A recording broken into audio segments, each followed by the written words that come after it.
And we start with breaking news tonight at 10. Newly released body camera video from Aurora Police is giving us new insight into the moments before Elijah McClain's August death. Speaking of video, all three of their body cams fall off during the struggle. You heard me correctly. All three of the officers claimed that their body cameras, quote, fall off. Now, someone called police to report McClain as a suspicious man wearing a ski mask and waving his hands. The 23-year-old was walking home from a convenience store. His family said he wore the ski mask because he was anemic and was often cold. One of the questions so many people are asking, why was Elijah McClain detained by police in the first place? He hadn't committed a crime. Yeah, he's walking south on Billion Street and he has a mask on. Elijah McClain was walking on the sidewalk when officers arrived and continued walking as they told him to stop. Stop. I have a right to stop you because you're being suspicious. We got 1,700 voicemails on our main phone number, and our server only holds 1,700 voicemails. Dave Young is the Adams County prosecutor in the Elijah McClain case, the man who did not file criminal charges against the officers involved in McClain's death. Now, 10 months later, he's hearing about it. Is it going to have an impact on my decision? And the answer is no. Speculation, you could have investigated more. So you're saying if a pathologist doesn't give you a home run, you never go forward with a case? And by the way, there was no injuries to him whatsoever. He's dead. Serious. He's dead. Yeah, if you want to say the forensic pathologist doesn't know what he's doing, you could say that all you want. No, that's what you're saying to get away from my question. You're saying there are no injuries. The guy's dead. So clearly things happened to him that were wrong, Mr. DA. I don't have any grounds to open up a new investigation. But you could. And certainly, yeah, I could send investigators out and open an investigation on anything, but I've got to have a reason to do that. And right now I don't have a reason. Police stopped him while he was walking. They say he was resisting arrest, so they put him in a carotid control hold and he passed out.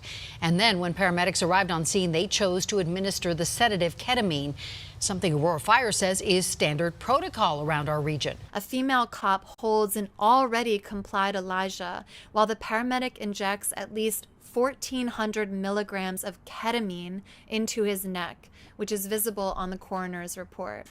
Stephen Sina, chief coroner, says this is a normal dose of ketamine.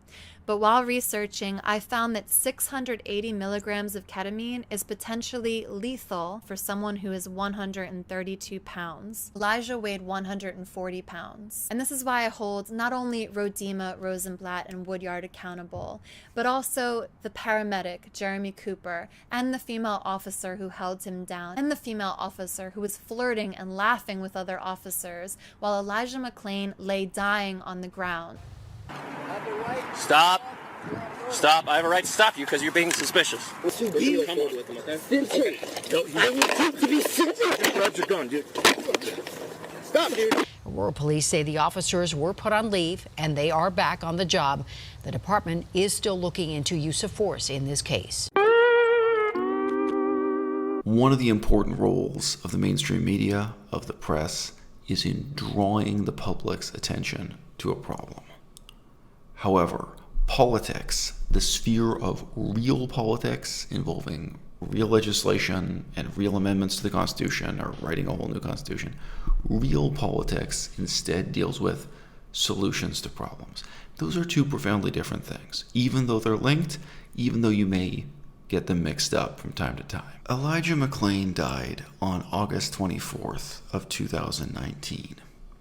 I think it's fair to say that the real journalists were the people investigating the story 9 months ago.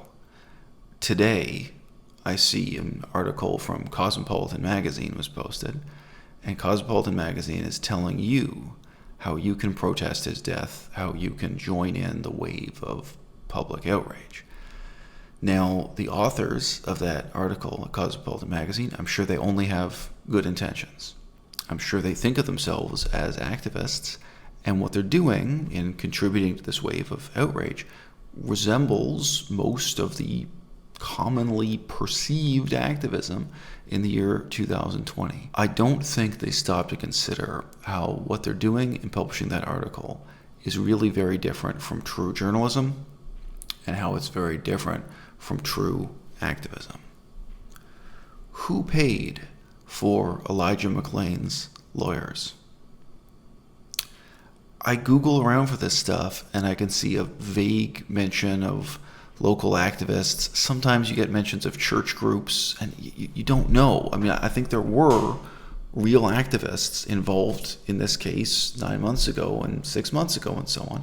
I think there really was a struggle that directly involved his parents and family, and those people and their stories are really important to know. But because of the popularity of the slogan, Black Lives Matter, somehow the actual organization of, resistance on behalf of Elijah McClain, it's attributed to Black Lives Matter, the organization, which is a unique organization founded by 3 women, which has its own bank account and its own Form 990. It exists illegally, and it has its own YouTube channel, its own Twitter page, and everything else too.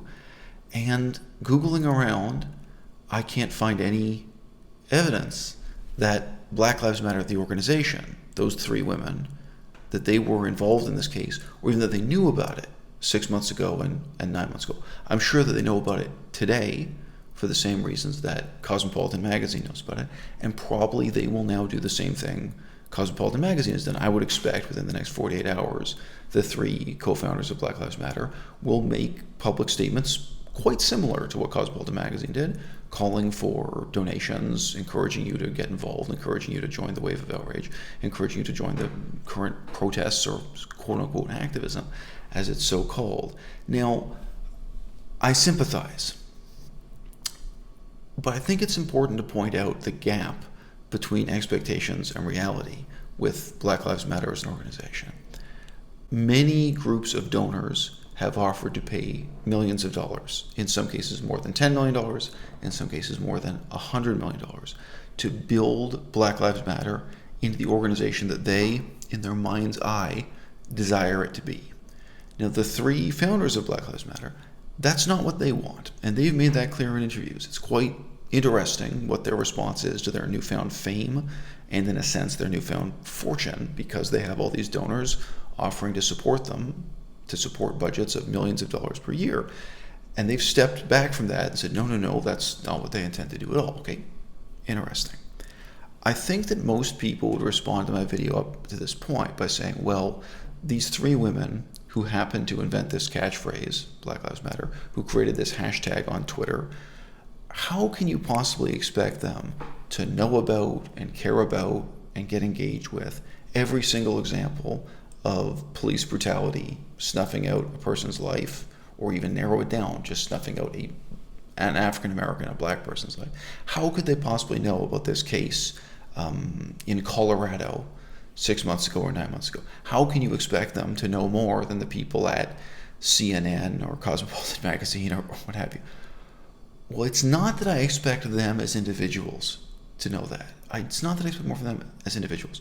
The point was precisely that they made the decision to start a movement, they made the decision to start an institution, and to start receiving donations to build up that institution.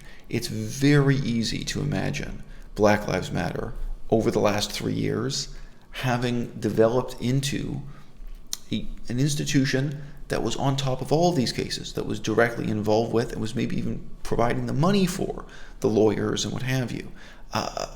But that is today not what Black Lives Matter is at all. If you compare a multi-million-dollar organization like PETA, People for the Ethical Treatment of Animals, to the reality of Black Lives Matter, Black Lives Matter is, as their own leaders and founders will state to you, a totally decentralized, loose affiliation of local chapters of activists, of people who just know each other back and forth over Twitter. And a case like Elijah McClain shows that 3 years later and 4 years later, after the beginning of this Black Lives Matter hashtag, catchphrase, movement, and institution, there still really is a need for an organization that has the depth, has the resources, has the lawyers, and has the money to respond to an instance like this before Cosmopolitan Magazine, before CNN, before the wave of outrage has started, to actually get involved, analyze what the problem is, and then to really lobby for, to really propound, to really be effective activists for the solution. I think we're living through a period of history that cannot last long, in which people look to the mainstream media for activism, and then increasingly their notion of what an activist ought to be is kind of polluted by their contact with this increasingly insincere outrage culture that ultimately is just monetized by that mainstream media.